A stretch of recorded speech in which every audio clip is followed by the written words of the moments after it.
রাব্বুল আলামিন পৃথিবী যখন সৃষ্টি করলেন, ওই দিনটা ছিল শুক্রবারের দিন, জুমার দিন,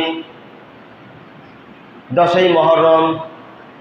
রব্বুল আলামিন এই দুনিয়ার বুকে আবার 10ই মুহররম যেদিন হবে, ওই দিন হবে শুক্রবার। ওই শুক্রবারের দিন আমার আল্লাহ কিয়ামত সংঘটিত করে দিবেন। এখন দেখুন, 10ই মুহররমের দিন, তারপর আবার জুমার দিনই হবে সেদিন, কিয়ামত হবে জুমার দিন, শুক্রবার 10ই মুহররম। আজকে দেখেন পুরাটা মিলে গিয়েছে, মিলে যায়নি? সুবহানাল্লাহ, মিলে গিয়েছে। আমার আল্লাহ রাব্বুল আলামিন বলেন, এই 10ই মুহররম যেদিনকে মিলে যাবে, তোমরা সাবধান সতর্ক হয়ে যাও, কিয়ামত সংঘটিত হয়ে যাবে। তোমরা বুঝতেই পারবে না কিয়ামত কেমনি করে হয়ে গেল। এটা টাইমে একই দিনেই তো সারা পৃথিবীতে এই দিনেই সময় হবে। যাক, ও কথা আলোচনা আমার নয়, একটু স্মরণ করে দিলাম ঐতিহাসিক দিনটা। আমার মূল আলোচনা হলো আমার আল্লাহ রাব্বুল আলামিন কোরআনে কারিমে সূরা বাকারার মধ্যে যে আয়াতে কারিমা গত শুক্রবারে জুমার দিনে তেলাওয়াত করেছিলাম, আল্লাযীনা ইউমিনুনা বিল গায়ব, যারা অদেখা অদৃশ্য বস্তুকে বিশ্বাস করে, তিনি হলেন রব, তিনি হলেন গায়বের মালিক আল্লাহ। এবং ওয়ায়ুকিমুনাস সালাতা, অদেখা স্রষ্টাকে বিশ্বাস করে যারা নামাজ আদায় করে, সালাত কায়েম করে। ওয়া মিম্মা রাযাকনাহুম ইউনফিকুন, আর যারা আল্লাহর রাস্তায় আল্লাহর দেওয়া রিজিক থেকে ব্যয় করে। মনে রাখতে হবে, সালাত যখন কায়েম করব আমি, এই সালাত কায়েম করলে আল্লাহ পাক আমার জন্য কোন কোন উপকার দিবেন। আমি যে নামাজ পড়ব, নামাজ আমাকে কি উপকার দিবে দুনিয়াতে? শুধু নামাজ পড়েই আমি যাব খালি সমানে, তা তো হয় না। নামাজ পড়লে পরে নামাজের ভিতরে আমার আল্লাহ কি কল্যাণ দিয়েছেন, কি বরকত দিয়েছেন, কি রহমত দিয়েছেন, না গজব দিয়েছেন, কি জানার দরকার না? এটা জানার প্রয়োজন, জানার দরকার। রাসূল কারীম সাল্লাল্লাহু আলাইহি সাল্লাম বলেন, ওয়ায়ুকিমুনাস সালাহ, বান্দা যখন সালাত কায়েম করবে, সালাতের ভিতরে ইমানের সাথে ইমানে তাজাল্লি বান্দার চোখে মুখের উপরে ফুটে উঠবে। বান্দা যেন এক আল্লাহ, এক স্রষ্টাকে না দেখে না জানে বিশ্বাস করে সালাত আদায় করলো, মন থেকে ইমানের সাথে দৃঢ় বিশ্বাস করে। যদি দৃঢ় বিশ্বাস করে ইমানের সাথে সালাত আদায় করে, রাসূল বলেছেন ওই বান্দার জন্য আল্লাহ রাব্বুল আলামিন 5টি বিপদ দূর করে দিবেন। আর বিপদের যে 5টা জায়গা ছিল, ওই 5টা জায়গা আল্লাহ রহমত দিয়ে কলিজা বান্দা ঠান্ডা করে দিবে। 1 নম্বরে, বান্দা যদি ইমানের সাথে নামাজ আদায় করে, আল্লাহ রাব্বুল আলামিন 5টা বিপদ আল্লাহ দূর করে দিবেন। তাও সুবহানাল্লাহ কইবেন না? আর ওই 5টা যে বিপদ ছিল, এই বিপদের জায়গায় আল্লাহ পাক 5টা রহমত দিয়ে বান্দার কলিজা ঠান্ডা করে দিবে। আপনারা বলেন সুবহানাল্লাহ। 2 নম্বর কথা, আমার আল্লাহ রাব্বুল আলামিন বলেন, আমি আল্লাহ নামাজের জন্য তোমাদের বিধান করে দিলাম। আর এই বিধান যখন তোমরা চালু করবা, তাহলে কি হবে শোনো। রাসূল বলেছেন, 2 নম্বরে যদি কোনো ব্যক্তি 5 ওয়াক্ত নামাজ যথাযথভাবে ইমানের সহিত আদায় করতে পারে, আমার আল্লাহ রাব্বুল আলামিন বান্দার যত অভাব রয়েছে আল্লাহ তার অভাব মিটাইয়া দিবে। অভাব থাকবে না, যত অভাব রয়েছে সব অভাব আল্লাহ পাক মিটাইয়া দিবে। 3 নম্বর, আল্লাহ রাব্বুল আলামিন হাবিব জানিয়েছেন, বান্দারে, ও আমার আল্লাহর বান্দারা শোনো, এই পৃথিবীতে তোমাদের বাবাও আছে, মাও আছে। বাবা মা নাই এমন তো পৃথিবীতে সন্তান দেখা যায় না। একজন মাত্র নবীর পিতা বিহীন আল্লাহ পাক দুনিয়াতে নবী পাঠাইছেন, সেটা হলো হযরতে ঈসা রূহুল্লাহ আলাইহিস সালাম। সুতরাং ঈসা আলাইহিস সালামের যদি পিতা নেই, কিন্তু মা তো ছিল।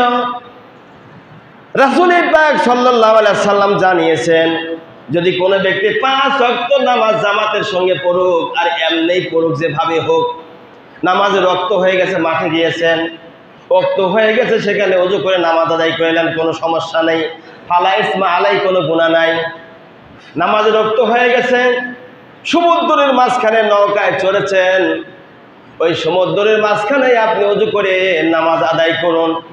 ফালা ইসমা আলাই, কোনো গুনাহ নাই, আল্লাহ নামাজ মঞ্জুর করবে। এটা হলো ইমানের সাথে, ইমানের জোশ নিয়ে 5 ওয়াক্ত নামাজ বান্দা যদি পড়ে, রাসূল বলেছেন যে বান্দা 5 ওয়াক্ত নামাজ পড়বেন আল্লাহর ভয় করে, আল্লাহর রহমতের আশা রেখে, আল্লাহর উপরে ঈমান নিয়ে 5 ওয়াক্ত নামাজ পড়বেন, 3 নম্বরে আমার আল্লাহ রাব্বুল আলামিন ওই বান্দার পিতা মাতার কবরে আযাব মাফ করে দিবে। শিরক বিদআত আমরা চালু করব না, সমাজের থেকে আমরা শিরক বিদআত উঠাই দেব। আগে মিলাদ পড়েছি, কত মিলাদ, 3-4টে গ্রাম মিলে আমি একা মিলাদ পড়েছি, সারা রাত 6 বছর রাত ধরে মিলাদ পড়েছি। 10-12 দিন আগে থেকে সিরিয়াল হয়েছে, হুজুর আমার বাড়ি এই তারিখে এই দিনে মিলাদ। আমার পিছনে সাহাবী কত থাকছে, 50-60 জন সাহাবী থাকছে, মিলাদ পড়েছি। রুটি কত, হালুয়া কত, শবে বরাতের সময় এই যে 10ই মুহররমের আজকের দিনে কত রুটি, কত হালুয়া, কত তাবারক মানুষ দিয়েছেন। এখন এটা আমরা দেখেছি। আসলে আগে অনেক আলেম ওলামা কোরআন হাদিস একটু রিসার্চ করতে কম, কিন্তু ইমামদের আলেমদের মর্যাদা ছিল, খুব কদর করতো মানুষেরা। এই যে কোরআন শব্দ যদি কোনো ব্যক্তি পড়েছে বা পড়া জানতো, তাকে মানুষেরা খুব সম্মান করত। সেই হিসাবে আগেকার মানুষ আলেমদেরকে মোল্লা বলতো, আলেমদের কি বলতো, মোল্লা বলতো। এই যে কয় মোল্লার কল্লা, আসলে কল্লাই দিয়েছে। আমি যখন ছাগল গরু জবাই করে দিয়েছি, আমার ভাই তো কল্লা পৌঁছায় দিয়েছে, গোস্তটা দিয়েছে, আমার মাথা পর্যন্ত পৌঁছায় দিয়েছে। সেই যুগের মানুষ গোস্ত নাই জন্য মিলাদ চালু করেছিল, কিয়াম চালু করেছিল, যত রকম বেদাতের অনেক কাজ এগুলো চালু করেছিল। এখন প্রশ্ন হতে পারে, তাহলে আমরা এখন কি মিলাদ করবেন না? আপনি পড়বেন, সমস্যা নাই। মিলাদ করা মুস্তাহাব, এটা শিরক নয়। বেদাত বলতে সেটা হলো এই নামাজ ত্যাগ করে, ওয়াজিব ত্যাগ করে, ফরজ তরফ করে আপনি মুস্তাহাবের মূল্য দিতে পারবেন না। কি আগে ফরজ, তারপর ওয়াজিব, এরপর সুন্নত, তারপর নফল, তারপর মুস্তাহাব। মুস্তাহাবের স্তরটা অনেক নিম্ন পর্যায়ে। যেমন আজকে রোজা, 10ই মুহররমের রোজা হলো মুস্তাহাব রোজা। কোনো ব্যক্তি যদি রোজা রাখতে পারে মুস্তাহাবের সওয়াব পাবে। এটা ফরজ, ওয়াজিব, সুন্নত নয়, নফলও নয়। আর না রাখে কোনো গুনাহ হবে না। এটা জানতে হবে, বুঝতে হবে। আমার আল্লাহ রাব্বুল আলামিন নামাজের ব্যাপারে তাগিদ দিয়েছে, আকিমুস সালাহ, আল্লাহর ভয় করে যা নামাজ পড়বে, 5 ওয়াক্ত জামাতের সঙ্গে নামাজ পড়বে। 4 নম্বরে যে ব্যক্তি আল্লাহর উপরে তাওয়াক্কুল রেখে পুরা ঈমান ও আমল নিয়ে নামাজ পড়বে 5 ওয়াক্ত, সূর্য উদয় থেকে অস্তমিত হওয়া পর্যন্ত, এর মধ্যে আল্লাহ রাব্বুল আলামিন 2 ওয়াক্ত নামাজ দিন দুপুরে দিয়েছেন। সেটা হলো জোহর আর আসর। এই দিনের বেলা লোকেরা কাজকর্ম করবে, ব্যবসা বাণিজ্য করবে, বিভিন্ন খানে যাবে, যেখানে যেই হালতে যে অবস্থায় থাকবে, নিজে পুত পবিত্র হয়ে, অথবা যদি পানি না পায় তায়াম্মুম করে নিয়েও নামাজ আদায় করতে হবে, নামাজ মাপ নাই। আম্মা জান আয়েশা রাদিয়াল্লাহু আনহাকে নিয়ে আল্লাহ নবী কোন এক সফরে গিয়েছিলেন। সফরে যাবার কালে পানি পাই নাই, রাসূল এবার পেরেশান হয়ে গেল পানির জন্য। সাহাবায়ে কেরামদের নিয়ে পানি কোথায় পাবে, নামাজের ওয়াক্ত হয়ে গেছে।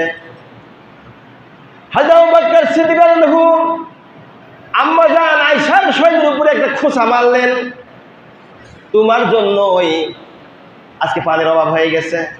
আম্মা জান আয়েশার গলার হার হারা গিয়েছিল, এই গলার হার খুঁজতে গিয়ে সময় নষ্ট হয়ে যায়, যার কারণে নামাজের সময় অতিবাহিত হয়ে চলে যাচ্ছিল। এই জন্য আবু বকর সিদ্দিক রাদিয়াল্লাহু আনহু তিনি হযরতে আম্মা জান আয়েশা রাদিয়াল্লাহু আনহার শরীরের উপরে একটা খোঁচা মারলেন, লাঠি দিয়ে, আর বলেন, তোমার কারণে আজকে নামাজ নষ্ট হচ্ছে।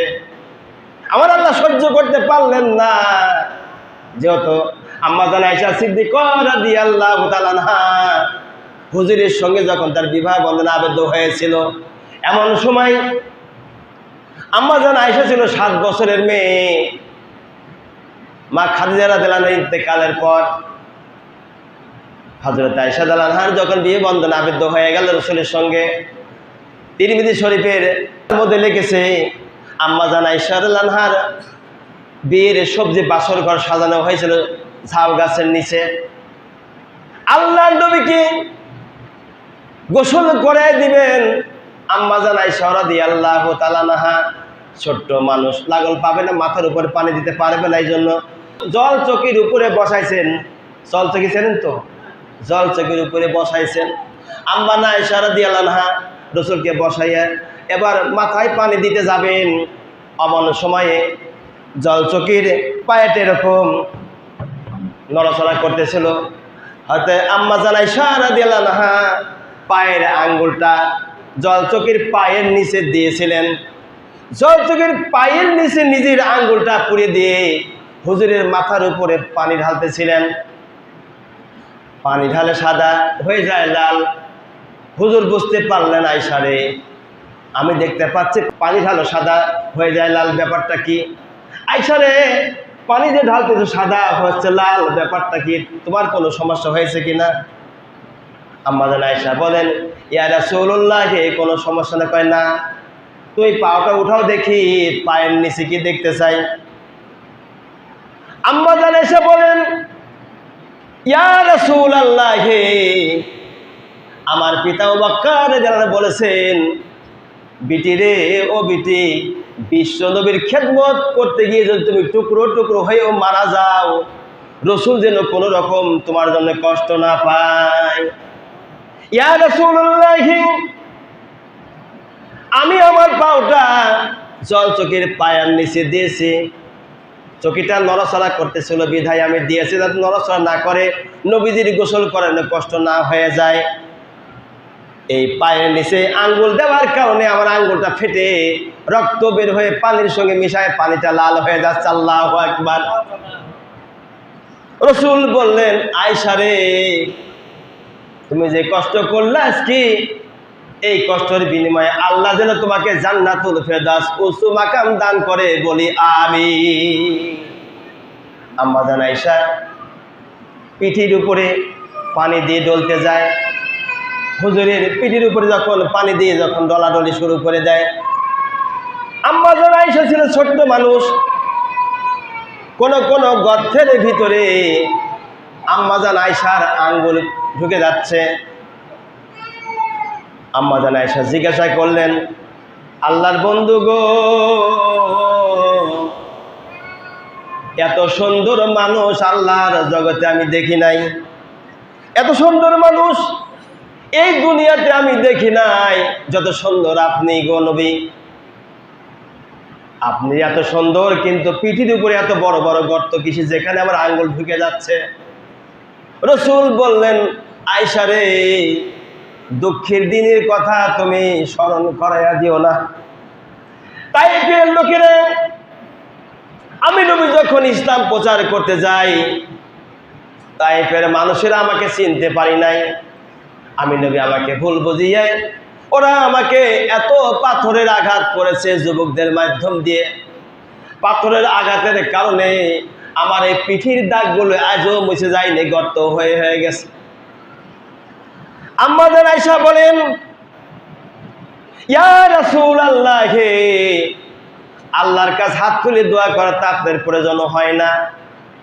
যদি আপনি আল্লাহরে একটাবার বলেন, আল্লাহ আমার এই পিঠির দাগগুলো দয়া করে তুমি মুছিয়ে দাও, এটা করলেই তো আপনার কোনো রকমের অসুবিধা হয় না হুজুর। রসুল বলেন, আয়েশা তুমি জানো নি, কিয়ামতের দিন যখন মাথার মুঠো হাত উপরে সূর্য আসবে, একটি সূর্যের ৭২টা মুখ হয়ে যাবে, মাটি পরে তামার মতো হয়ে যাবে, খেপা কুকুরের মধ্যে জিহ্বা নাই পর্যন্ত চলে যাবে। লোকেরা দিক বিদিক পাগলের মতো দরাদরি করে ছোটাছুটি করবে। আমার উম্মতের ওই দিনকে চতুর্দিকে যখন দৌড়াবে, কাঁদবে, এই কান্দারত উম্মতদেরকে আমি রসুল ধরে নিয়ে আসি, আমার আল্লাহর কাছে বলো, আল্লাহ আমি রসুল তাইফের ময়দানে মারি খেয়েছিলাম, গান খেয়েছিলাম, কাফের মুশরিক আমাকে আঘাত করেছিল, অত্যাচার করেছিল, জুলুম করেছিল, নির্যাতন দিয়েছিল। রব্বুল আলামিন ওই অত্যাচার জুলুম নির্যাতনের কারণে তুমি আমার উম্মতদেরকে আল্লাহ এক একটা গর্তের বিনিময়ে মাফ করে জান্নাতি বানাইয়া দাও। ও আয়েশা, কিয়ামতের ময়দানে আমার গুনাহগার উম্মত জাহান্নামী উম্মতদের জন্য এই গর্তগুলি রেখে দিয়েছি, যেন কিয়ামতের দিন আল্লাহ রাব্বুল আলামিন এর ওসিলা করে আমার জাহান্নামী উম্মতদেরকে মাফ কইরা দেয়। আমার ভাইরা, হযরত আয়েশা সিদ্দিকা রাদিয়াল্লাহু আনহা গলার হার হারায় যাওয়ার কারণে যখন তার পিতা খোঁচা মারলেন, আল্লাহ সহ্য করতে পারলেন না। আমার বন্ধু গোসল করতে গিয়ে ছোট্ট আয়েশা যে কষ্ট করেছেন, আমি আল্লাহ আজকে আয়েশার সম্মানের খাতিরে তায়াম্মুমের বিধান আল্লাহ রাব্বুল আলামিন জারি করে দিয়েছে, বলে মারহাবা, লিল্লাহি তাকবীর। আম্মা জান আয়েশা রাদিয়াল্লাহু তাআলা আনহা গলার হার হারায় গিয়েছে, দেরি হয়েছে, আল্লাহ পাক আয়াত নাযিল করলেন, তায়াম্মুম করে ওযু করার ব্যাপারে আল্লাহ পাক বিধান জারি করলেন। বলি সুবহানাল্লাহি বিহামদিহি। আপনি ফাঁকা ময়দানে রয়েছেন, মাঠে রয়েছেন, সেখানে যান, আপনি সেখানে গিয়ে তায়াম্মুম করেন, ওযুর পানি নাই তায়াম্মুম করেন, ফালাস বালাই কোনো গুনাহ নেই। আল্লাহ পাক আয়াত নাযিল করলেন, সুবহানাল্লাহি বিহামদিহি। আম্মা জান আয়েশা সিদ্দিকা রাদিয়াল্লাহু তাআলা আনহার খাতিরে এই যে নামাজের ব্যাপারে আল্লাহ রাব্বুল আলামিন অভিধানও জারি করে দিয়েছেন। আমার ভাইরা, সেই জন্য আল্লাহ পাক জানিয়েছেন, বান্দারে ওয়াকিমুস সালাত, বান্দারে সালাত যখন তুমি কায়েম করবা, আদায় করবা, আমি রব্বুল আলামিন তোমাকে, আমি আল্লাহ রাব্বুল আলামিন ক্ষমা করে দেব। রাসূল বলেছেন, যারা 5 ওয়াক্ত নামাজ পড়বে, আল্লাহ রাব্বুল আলামিনকে বিশ্বাস করে আমল করবে, আল্লাহ পাকের খাস বান্দা হয়ে যাবে। আল্লাহ রাব্বুল আলামিন ওই বান্দার পিতা মাতার কবরে আযাব মাফ করে দিবেন।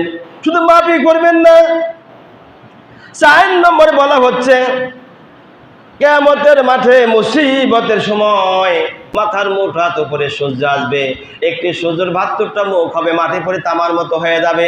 এই দুর্দিন মুসিবতের সময় যারা 5 ওয়াক্ত নামাজ পড়েছে, ইমানের সাথে আল্লাহকে ডাক দিয়েছেন, আল্লাহ নবী বলেন, হে আমার উম্মতেরা শোনো, যারা তোমরা 5 ওয়াক্ত নামাজ পড়েছো ইমানের সাথে, আমার আল্লাহ স্বয়ং তোমাদের ডাইন হাতে আমল নামা দিয়ে দিবেন। সুবহানাল্লাহ। আল্লাহ পাক 4 নম্বরে বান্দার ডাইন হাতে আমল নামা দিবেন। কার দিবেন? 5 ওয়াক্ত যারা নামাজ পড়বেন ইমানের সাথে, তাদেরকে আল্লাহ রাব্বুল আলামিন 4 নম্বর পুরস্কার দিবে। 5 ওয়াক্ত নামাজ পড়ার কারণে ডাইন হাতে আমল নামা। ভাই বলি সুবহানাল্লাহ। তার নামাজ আমাদের পড়ার দরকার আছে না নাই? নামাজ পড়ার দরকার আমাদের আছে, যার কারণে এত বড় মসজিদ তৈরি করা হয়েছে। এত বড় মসজিদ, বড় মসজিদের ইমাম আমি নাকি? আমি হলে বড় মসজিদের ইমাম হয়েছে। তো বড় মসজিদের ইমাম ভাই এসছে, বড় মসজিদে নামাজ পড়াইছি আমি। ঢাকা বনানী চাইতে তো বড় মসজিদ না, সেখানে নামাজ পড়াইছি আমি। উত্তরা 7 নম্বর সেক্টরের আমি ইমাম ছিলাম, সেখানে নামাজ এসছে অনেক বড় মসজিদ, গ্রাম হিসেবে এটা বড় মসজিদ। তো ভাই, বড় মসজিদ দেখে আল্লাহ মাফ করবেন না। টাইলসের পিলার করেছেন, টাইলসের ওয়াল করেছেন, টাইলসের মেঝে করেছেন, এই দিকে আল্লাহ মাফ করে। আল্লাহ দেখে মাফ করে কোনটা? আমলে সলেহা। আমল যদি ভালো হয়ে যায় আল্লাহ পাক মাফ করে দিবেন। আর আমল খারাপ হয়, কবরেই ধরবেন। প্রথম মঞ্জিল কবর, মৃত্যুর পরে আখিরাতের প্রথম মঞ্জিল কবর, কবরে আপনি ধরা পড়ে যাবেন। 5 নম্বরে যদি কোনো ব্যক্তি 5 ওয়াক্ত জামাতের সঙ্গে নামাজ পড়ে, অথবা একা একা নামাজ পড়লো, যেভাবে হোক না কেন, যেখানে যে অবস্থায় থাকে না কেন, নামাজের রক্ত হয়ে গেছে, বান্দা নামাজ আদায় করবে। 4টি উপহার দিয়েছে আল্লাহ পাক, এবার 5 নম্বর উপহার দিবেন। কি? রাসূল বলেছেন, যদি কোনো ব্যক্তি 5 ওয়াক্ত নামাজ পড়ে ইমানের সাথে দৃঢ় বিশ্বাস করিয়া আল্লাহ ছাড়া কোনো ইলাহা নাই, কোনো মালিক নাই, কোনো মাবুদ নাই।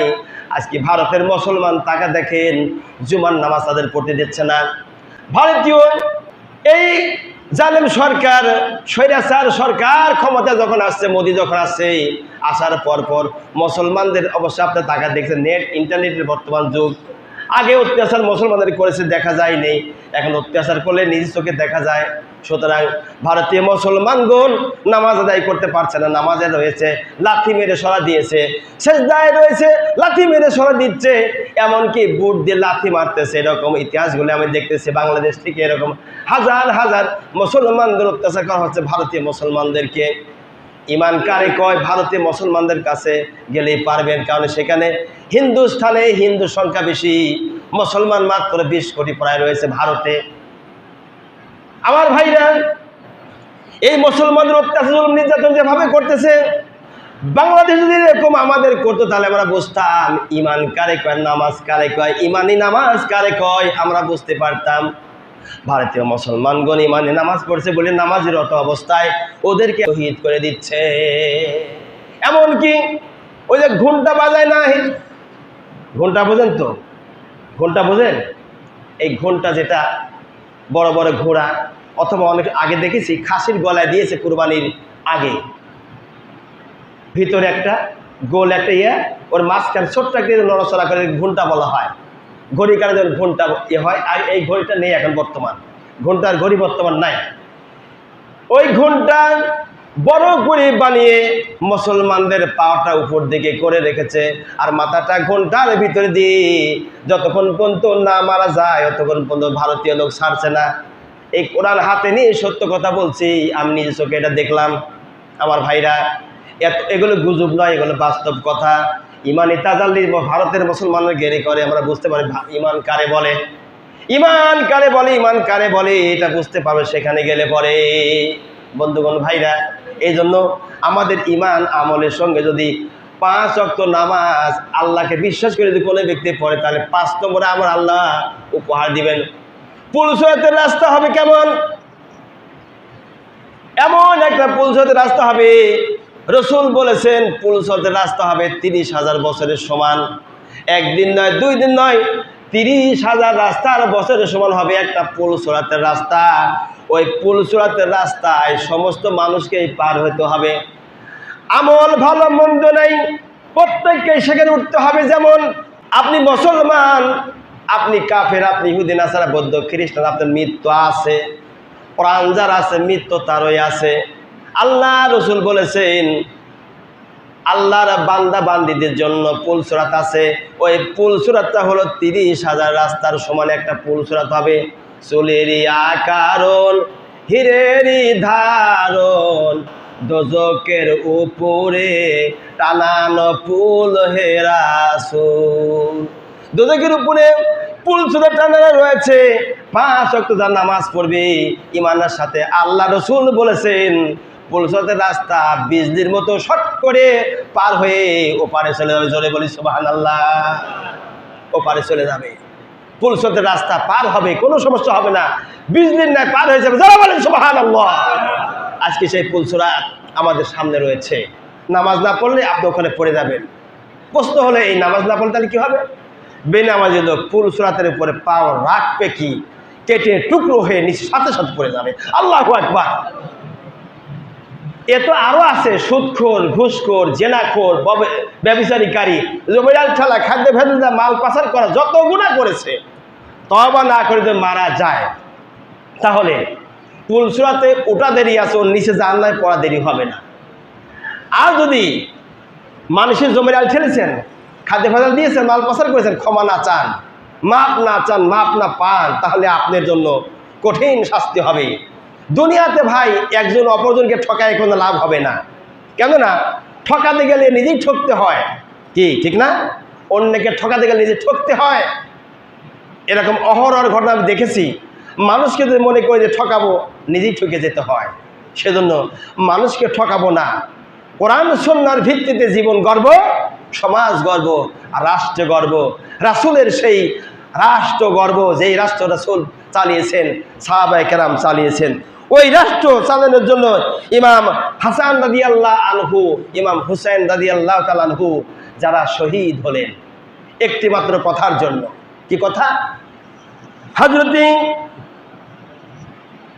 আলী বিন আবু তালিব রাদিয়াল্লাহু আনহু 14 নম্বর তিনি খলিফা ছিলেন। আর খেলাফত আন্দোলনকারী কাফের মুশরিক বেদিনেরা তখন ছিল। হযরত আলীর খেলাফতকালে হযরত আলীকে ফজর নামাজের ওয়াক্ত বাতিলেরা তাকে শহীদ করে দুনিয়া থেকে বিদায় করে দিল। যখন শহীদ করে বিদায় করে দিল, গণ্যমান্য ব্যক্তিগণ সাহাবায়ে কেরাম ইমাম হাসানকে খেলাফতের দায়িত্ব দিয়ে দিল। কিন্তু মুয়াবিয়া রাদিয়াল্লাহু আনহু, রাসূলের একজন জলিলের কদর সাহাবী, সে বলছেন না, আমি তা মানতে রাজি নয়।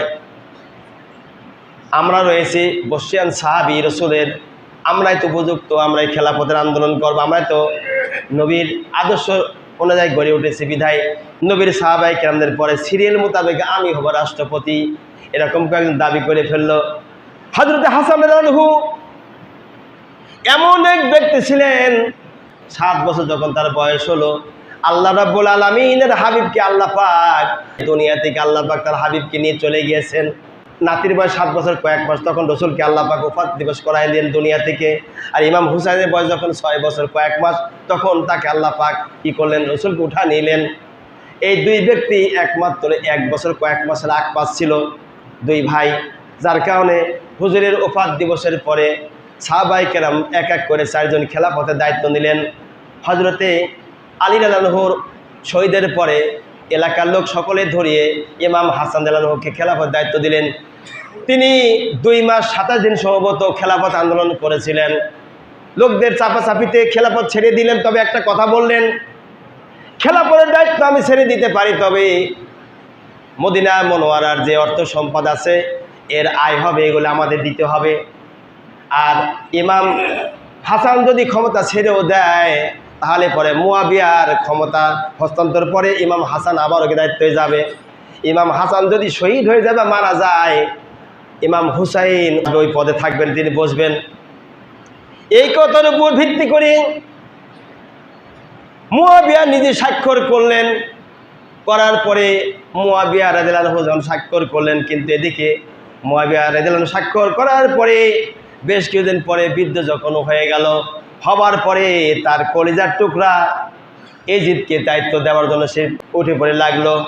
এজিদ ক্ষমতায় যাবেন, কিন্তু এজিদ ক্ষমতা কি করে যাবেন? স্বাক্ষর করেছেন আগে মুয়াবিয়া রাদিয়াল্লাহু আনহু। মুয়াবিয়া পরে এসে বলছেন আমি স্বাক্ষর করি নাই, অস্বীকার জানাইলো। শহীদে কারবালার মধ্যে লেখে অস্বীকার যখন করলো, মুয়াবিয়া বিদ্যা আঙুল দেখালো না আমি স্বাক্ষর করি নাই। তখন কুফা থেকে এক এক করে প্রায় 40,000 চিঠি চলে গেল মদিনায় মনোয়ারায়। আর এদিকে মুয়াবিয়ার সন্তান এজিদ এবং ইবনে জিয়াদ। ইবনে জিয়াদ কে ছিল, একটু ইতিহাসটা বলে যাই। ইবনে জিয়াদ ছিল মুয়াবিয়া রাদিয়াল্লাহু আনহুর জারক সন্তান। ইবনে জিয়াদ জারক সন্তান এই জন্য ছিল, মুয়াবিয়া রসুলের কাছে যখন আসে ইসলাম কবুল করি নাই, হাতে হাত দিয়ে কালেমা পড়ি নাই, তার পূর্বে এক দাসীর সঙ্গে জেনা করেছিল। এই জেনার পরিপ্রেক্ষিতে ইবনে জিয়াদের জন্ম হয়েছিল। এই জন্য ইবনে জিয়াদের বাপের নামটা গোপন করে দিয়ে ইবনে জিয়াদ নাম বলা হয়, বাবার নাম সহজে বলা হয় না। কারণ বাবা ছিল আল্লাহ রসুলের একজন বিশিষ্ট সাহাবী, যার নাম মুয়াবিয়া রাদিয়াল্লাহু আনহু। এই মুয়াবিয়া রাদিয়াল্লাহু আনহুর সন্তান, যার সন্তান ছিল ইবনে জিয়াদ, আর বৈধ সন্তান ছিল এজিদ। এই পর্যন্ত আজকের আলোচনা। এখান থেকে আগামী তারিখে আলোচনা শুরু হবে ইনশাল্লাহ। আল্লাহ যেন যে কথাগুলো বললাম এই কথাগুলো আমাকে আপনাকে আমল করিয়ে আউলিয়া বানা কবলায় বলি আল্লাহুম্মা আমিন।